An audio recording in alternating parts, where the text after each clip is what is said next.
بہت سارے لوگ جو کاروباری طبقہ ہے یا مزدوری کرتے ہیں وہ روزہ نہیں رکھتے اور آگے سے کہتے ہیں کہ رزق حلال بھی ایک عبادت ہے، تو کیا رزق حلال کمانا روزہ رکھنے سے روکتا ہے؟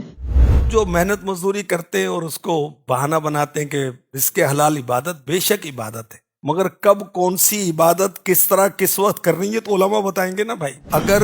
کام کی وجہ سے روزہ ہی رکھ پاتے تو کام نہ کریں، آدھا دن کام کر لیں، رات کو کام کر لیں، مگر روزہ چھوڑنے کی اجازت نہیں ہوگی۔ اس وجہ سے بہت بڑی تعداد ہے محنت مزدوری بھی کرتے ہیں، روزے بھی رکھتے ہیں، اور بعض تو تنور پر کام کر رہے ہوتے ہیں، وہ بھی روزے رکھ رہے ہوتے ہیں، بعض تو مزدوریاں کر رہے ہوتے ہیں اور سخت کام کر رہے ہوتے ہیں، سڑکیں توڑ رہے ہوتے ہیں، گڑھے کھود رہے ہوتے ہیں، مگر روزہ رکھے ہوتے ہیں۔ بعض ہٹے کٹے مسٹنڈے ہوتے ہیں، بڑی آسانی کے ساتھ صحت مند، وہ گھوم پھر رہے ہیں، کھا پی رہے ہیں، سگریٹ کے کش لگا رہے ہیں۔ اللہ سے ڈرو بھائی،